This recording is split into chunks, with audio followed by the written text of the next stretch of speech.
This is the story of a hard-working rice farmer called Ram. The rains are imminent, and Ram toils hard all day plowing his field and preparing the black soil.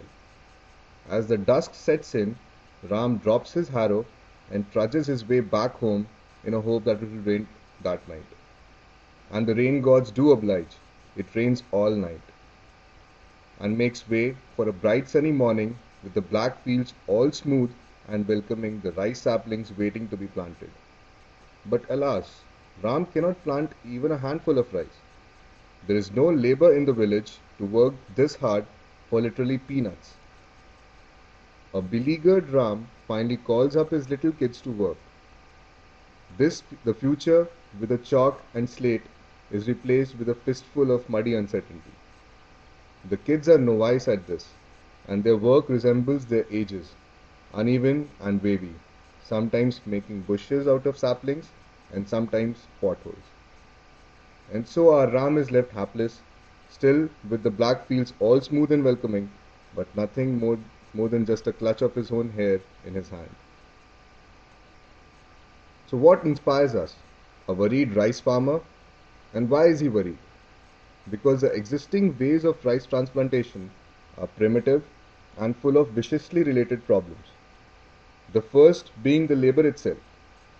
The current way is extremely labor intensive, demanding hordes of workers. The labor denies to work at meager perks. This delays the transplantation and sets in the weeds. Plants die, and before much has begun, the damage is already done. This leads to a loss of crops, a fall of yield which empties the farmer's bank. The safes lie dry, and the farmers barely manage to sustain his family. Now there are heavy-duty mechanical rice transplanters which effectively solve the issues of labor, time and productivity. But then they bring in a new array of issues, power being the biggest of them all. In this era of super escalating fuel prices, running a fully fledged transplanter is impossible for a farmer with bare existence. The complexity of these machines demand high maintenance and servicing. Besides, the financial investment in such machines is huge, which again is hard for a rice farmer to manage. So our motivation lies in finding a golden mean of the two vistas to deliver performance comparable to the mechanical rice transplanter at reasonable prices and local resources.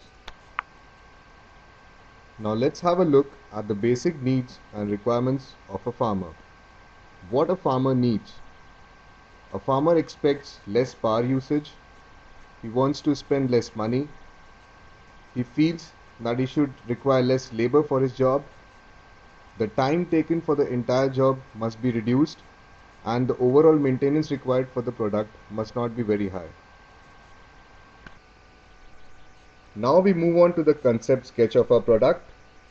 The figure on your screen shall give you a rough idea about the overall size, shape and structure of the rice transplanter.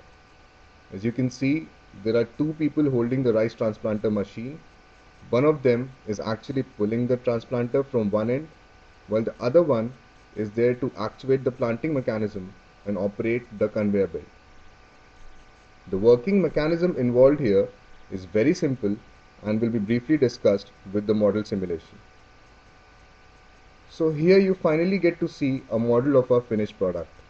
Fewer parts and simple mechanism actually form the basis of our model design and eventually increase the quotient of local manufacturability related with our product. Here you can see that as the transplanter is moving ahead, the punching mechanism is moving up and down to plant the rice saplings into the ground. And so with the sun rice transplanter, even two people can effectively work.